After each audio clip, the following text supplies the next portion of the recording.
আসসালামু আলাইকুম প্রিয় বন্ধুরা। আপনারা সবাই আশা করি ভালো আছেন এবং আমিও আল্লাহর রহমতে এবং আপনাদের দোয়ায় অনেকটাই ভালো আছি।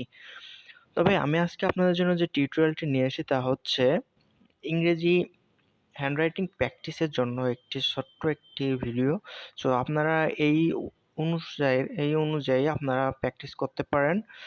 তাহলে আপনাদের হাতের লেখা ইনশাআল্লাহ খুব দ্রুতই ভালো হয়ে যাবে। তবে আমার চ্যানেলের ভিডিওগুলো যারা প্রতিনিয়ত দেখেন তারা জানেন যে আমি কি রকমের ভিডিওগুলো আপনাদের মাঝে শেয়ার করে থাকি। আ খুবই হেল্পফুল হয়তোবা আমার কাছে মনে হয়। জানি না আপনারা দেখেছেন কিনা।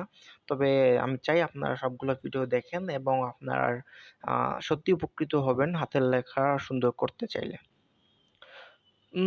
আর আপনারা যারা নিয়মিত আমার ভিডিওগুলো দেখেন তারা অবশ্যই তো আমার চ্যানেলটি সাবস্ক্রাইব করে দিয়েছেন ইতিমধ্যে। আর যদি না করে থাকেন তাহলে এখনই আমার চ্যানেলটি সাবস্ক্রাইব করে দেন প্লিজ। যাই হোক, আমি বরাবরের মতো এই ভিডিওটি ছোট্ট একটি শুধু হ্যান্ডরাইটিং প্র্যাকটিস করার জন্য আপনাদের সামনে নিয়ে এসেছি। তো আপনারা এভাবে প্র্যাকটিস করতে পারেন নিয়মিতই।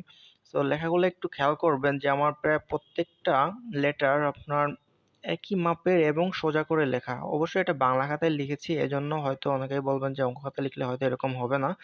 সো সেক্ষেত্রে আমি যাদের হাতের লেখা সোজা হয় না তাদের জন্য একটি ভিডিও অলরেডি দিয়ে দিয়েছি। আপনারা চাইলে সেটাও দেখে নিতে পারেন যে হাতের লেখা কিভাবে সোজা করতে হয়। তো বাংলা খাতায় আপনারা যারা লেখা সুন্দর করতে চান তারা অবশ্যই ১ম এ বাংলা খাতায় লেখা শুরু করবেন। যেকোনো হাতের লেখা আরবি হোক, বাংলা হোক বা ইংরেজি হোক, বাংলা খাতায় শুরু করবেন তাহলে আপনার লেখাটা অনেক বেশি সুন্দর হয়ে যাবে।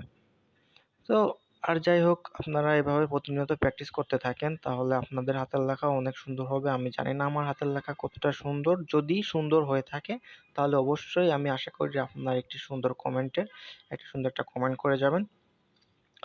আর চ্যানেলটি সাবস্ক্রাইব করে পাশে থাকা বেল আইকনটি অন করে দিবেন যেন সবার আগে আমার ভিডিওগুলো আপনি পেয়ে যান।